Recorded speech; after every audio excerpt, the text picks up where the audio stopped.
Learning मंत्रा के online पाठशाला में आप लोगों का स्वागत है।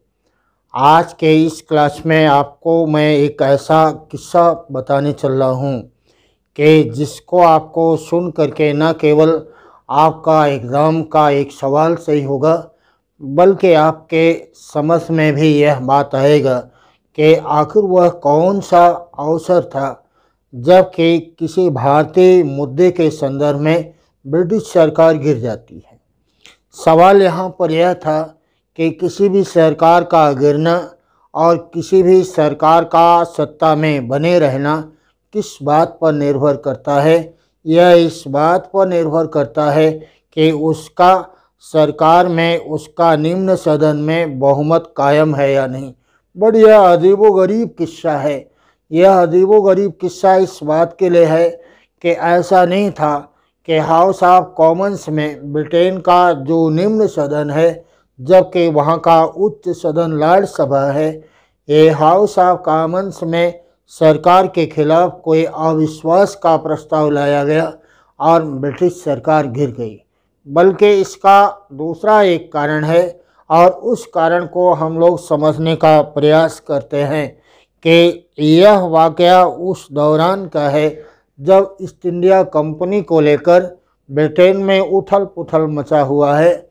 और इस उथल पुथल के काल में ब्रिटेन की जनता वास्तव में ईस्ट इंडिया कंपनी के खिलाफ हो जाती है।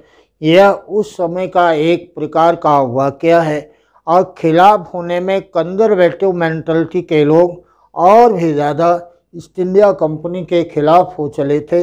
यह उसी से जुड़ा हुआ एक मसला है कि वास्तव में एक अधिनियम लाया गया था जिसको डंडास अधिनियम कहते हैं, और दूसरा एक और अधिनियम लाया गया जिसको फॉक्स अधिनियम कहा जाता है।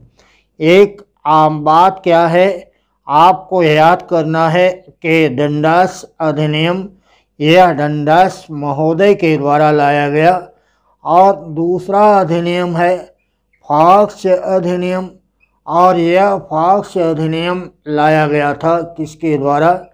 यह फॉक्स अधिनियम लाया गया था फॉक्स महोदय के द्वारा। यह वास्तव में 1783 का काल है। यह बात इसलिए भी महत्वपूर्ण है क्योंकि अब कंपनी के ऊपर नियंत्रण को और अधिक मजबूत बनाने की आवश्यकता थी। मजबूती की आवश्यकता इस बात के लिए थी कि कंपनी जब व्यापार करने गई है तो केवल और केवल वह व्यापार करे, वह राजनीतिक कार्यों में, राजनीतिक गतिविधियों में कोई भी हस्तक्षेप न करे। इस बात की जोरदार मांग ब्रिटेन में उठने लगी थी। इसी बात को ध्यान में रखकर डंडास अधिनियम लाया गया और अल्टीमेटली एक फॉक्स अधिनियम लाया गया।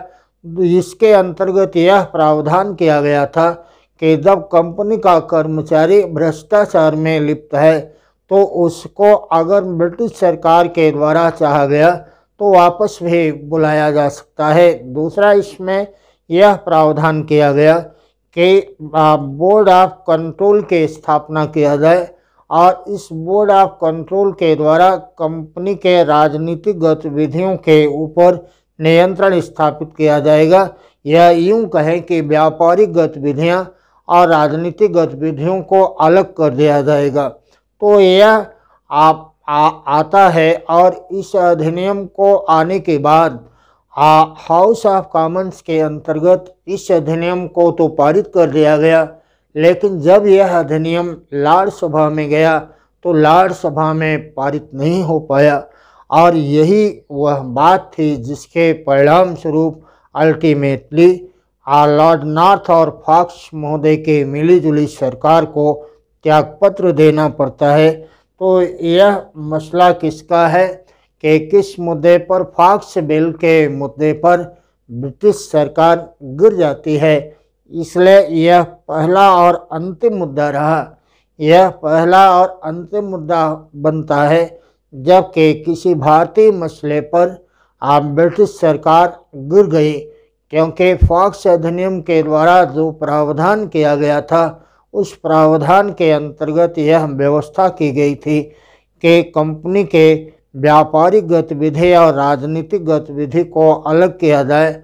ये अल्टीमेटली हाउस ऑफ कॉमन्स के द्वारा पारित तो कर दिया गया, लेकिन राज्यसभा ने इसको जब एक्सेप्ट नहीं किया तब अल्टीमेटली त्यागपत्र देना पड़ा था। इसलिए अगर हमको यह बात आता है कि आप पहला और अंतिम अवसर है जब किसी भारतीय मुद्दे पर आप ब्रिटिश सरकार गिर जाती है, तो वह फॉक्स बिल होगा, फॉक्स विधेयक होगा, अधिनियम होगा, जिसके अंतर्गत यह गिर जाती है। और अब जब यह गिर गया तब इसके पश्चात ब्रिटेन में आम चुनाव होता है और आम चुनाव के अंतर्गत पिट्स महोदय के नेतृत्व में नई सरकार बनती है। और जब पिट्स महोदय के नेतृत्व में नई सरकार बनती है तो 1784 ईस्वी में पिट्स इंडिया एक्ट को लाया जाता है। 1784 ईस्वी में क्या किया गया, पिट्स इंडिया एक्ट को लाया गया और पिट्स इंडिया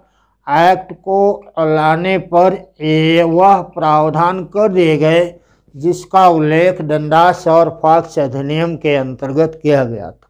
सबसे महत्वपूर्ण बात जो पिट्स इंडिया एक्ट के अंतर्गत कर दिया गया वह बात यहाँ पर यह थी कि इसके अंतर्गत प्रावधान कर दिया गया कि अब व्यापारिक गतिविधि निदेशक मंडल के द्वारा किया जाएगा, लेकिन राजनीतिक गतिविधियों को करने के लिए एक बोर्ड ऑफ कंट्रोल का गठन होगा। इसलिए आपको यह सवाल आता है कि बोर्ड ऑफ कंट्रोल के गठन का प्रावधान किसमें किया गया था। 6 सदस्यीय बोर्ड ऑफ कंट्रोल के गठन का प्रावधान पिट्स इंडिया एक्ट के अंतर्गत किया गया। जबकि आपको अगर सवाल आए तो फॉक्स बिल के अंतर्गत 7 सदस्यीय बोर्ड ऑफ कंट्रोल की बात की गई थी। और दूसरा जो सबसे बड़ा प्रावधान पिट्स इंडिया एक्ट के अंतर्गत किया गया वह था कि अब कंपनी के कर्मचारियों के द्वारा किसी भी प्रकार का उपहार लेने पर प्रतिबंध लगा दिया गया। तो कहने का आशय यहाँ पर यह है कि पिट्स इंडिया एक्ट वह एक्ट है ब्रिटिश संसद के द्वारा जिसको पारित किया गया। इसमें कंपनी के कर्मचारियों के ऊपर भ्रष्टाचार के ऊपर प्रतिबंध लगाने में यह एक्ट बेहद महत्वपूर्ण रहा। और दूसरा महत्वपूर्ण बात कि कंपनी के व्यापारिक और राजनीतिक गतिविधियों को इसके द्वारा अलग कर दिया गया था। इस पर आधारित सवाल भी आपके एग्ज़ाम में आते हैं। तो कहने का आशय यह है कि ये पहला और अंतिम अवसर है फॉक्स बिल जिस पर भारतीय मुद्दे पर ब्रिटिश सरकार गिर गई थी। हम लोगों की बात आज के यहाँ तक है। ये अगले क्लास में हम लोग फिर मिलेंगे। तब तक के लिए धन्यवाद। जय हिंद।